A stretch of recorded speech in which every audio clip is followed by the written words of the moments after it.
I bought this Volkswagen Golf off Copart, crashed, fixed it, and now we have a few problems with it.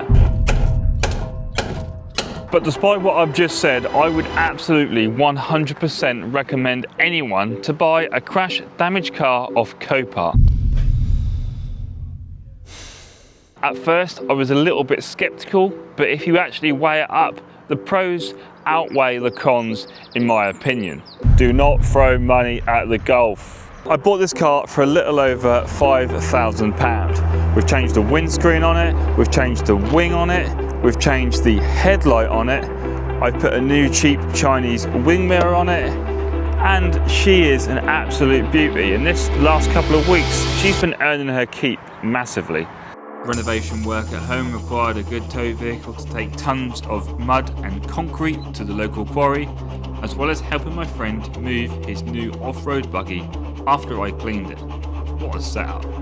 But there are a few little things we need to do to get this Golf tip-top. First of all, we need to finish actually fixing this thing. I've only done half a job because the wing to bonnet gap is absolutely awful. The GTD badge is missing. I mean, look at that bonnet gap. That is absolutely awful. 500 miles in the Golf, and we have got a few teething problems. If I start the car up, you probably won't be able to tell on here, but it is running a little bit lumpy. It is due a service, but we've got an issue as well where the... it's not going to do it, is it? The headlights, I've got AFS cornering lights coming up on the dash. Now, there we go, it's just done it. AFS cornering light. Now, I would say that is the turn lights when you turn left and right. They obviously aren't coming on, but I've checked, they do actually work. So I don't understand. There's fog lights in the bottom of the grille. I don't know if, I know on my Scirocco they used to come on, but they aren't coming on. So whether it's a case of that's the problem, or it's just a fault that needs clearing, but the fact that it wasn't on there initially would suggest that it's clearing and then re-coming back on. We need to sort that out. But first and foremost, we need to sort out this lumpy idle and get it serviced, because we don't know what history this car has. I've also taken some paint off the bumper here, but that is the beauty of this car. I am not precious of it in the slightest, and it is the most invigorating experience going from being a car guy, well, I am still a car guy, but being a car guy who's anal about the tiniest little thing, having a car that's paint corrected and you worry that someone's going to rub their fingers on it, going to a car where you just chuck the dog in it, chuck stuff in it, don't care about whether it's clean or not. It's just something really uplifting about having a car like that. But it won't last too long, because as soon as we break out all the auto finesse gear and get this thing immaculate again, I'm going to be back to that person. But it's fun while it lasts. On the other side to that though, I do think that this would look absolutely sick wrapped in a grey, primary Nardo-y grey with some BBS, Rotiform TUFRs on it, lowered a little bit, maybe on air. It would look absolutely sick.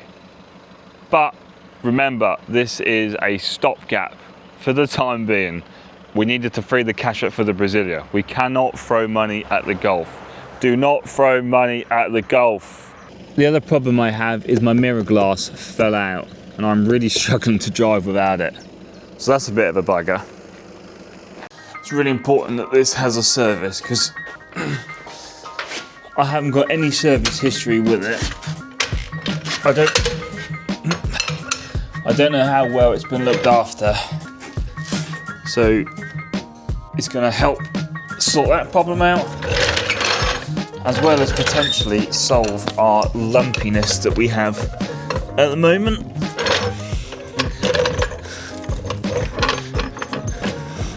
This service was going to be one of them 5-minute jobs that ends up taking 2 hours. But in the end, we got it all done a good 3 hours later. T40's underneath, rounded.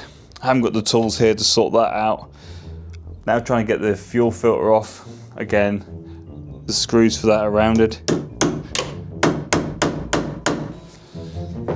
Once we get this filter changed, fingers crossed, if this is all we do today, it will sort out our lumpy running issue.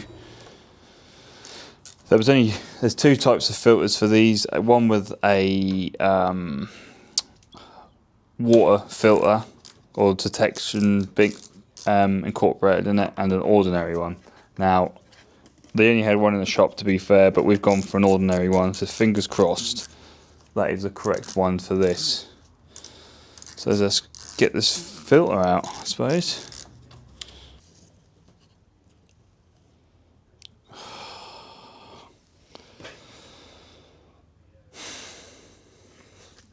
It's the wrong filter, isn't it? Of course it is. It's blue. Ours isn't blue, which means it's got the bloody water sensor, doesn't it? Oh no, it doesn't. Oh, that's odd then. Genuine filter, VW Audi. That's a good sign. That means the car's been well looked after. And there's me putting a cheap Comline filter on it. Well, that's a win. I reinstated the 5 Torx screws that hold the top of this fuel filter on, making sure that the rounded ones went towards the front, and then turned our attention to taking off the airbox. Fortunately, this time they weren't rounded. That was a result. I mean, it's not horrendous. Obviously it's got rubbish in it and it needs changing, but ready for a fresh one to go in. In my opinion, there's nothing more satisfying than servicing your own car. You know that the engine's going to be running right, the oil's good, it can breathe right, and I think it's the best thing to do before you modify any car.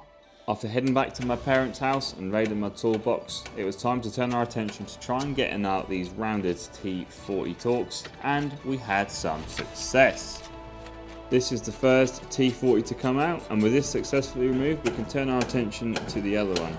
Nothing beats a little bit of persuasion with the love hammer and the impact gun on a slow speed, and we just about managed to coach this screw out as well.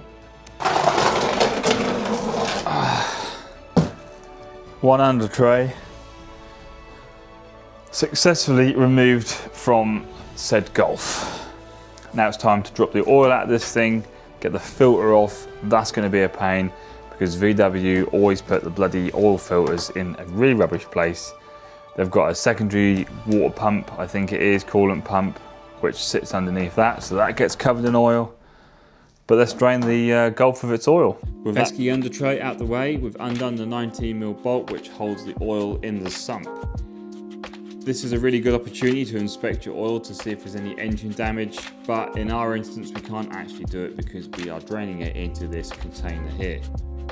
We are just going to let the jack down so that the car's sitting on a flat surface, so all that old oil drains its way out, so we can put the whole lot of fresh in.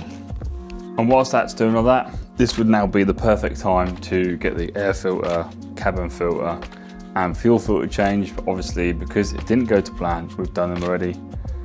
So it's now a case of sitting and waiting for that to drain, and then we'll go ahead and get the oil filter off and get that swapped out. Oil I've gone for is 5W30. It's Comma, it's no different to Castrol, it's all made in the same place, but it's just branded up differently at much lower prices. This is anyway. So served me well. It's the best I could get at the motor factors, but it's not, but it'll do the job. So we're going to put that in to replace whatever's in there. I'm guessing Castrol if it was a manufacturer service, but who knows. They probably put cheap stuff in there as well. It's now time to remove the oil filter. Now I'm no expert mechanic, but I do find it quite beneficial to have a microfiber rag in my hand when I'm undoing it, so the oil that drips out gets caught by the microfiber a little bit. And then with the old one out, it's time to replace it with the new one.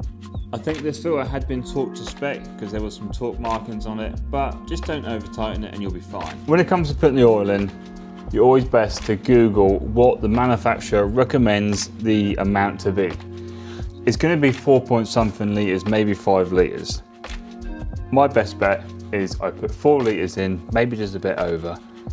Leave it a little while, check the dipstick. If it needs more, chuck some more in it. If it doesn't, dipstick says it's good enough for me. But just remember, you can always put more in, but to get it out, it's not that simple.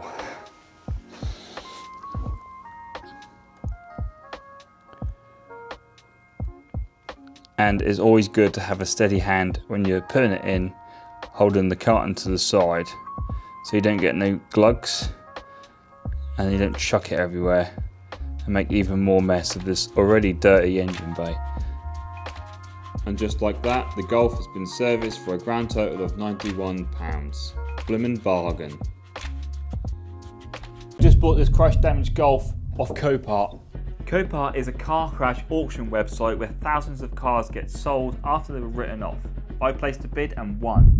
And the winning bid was on this Volkswagen Golf and I paid a total of £3,150 for it.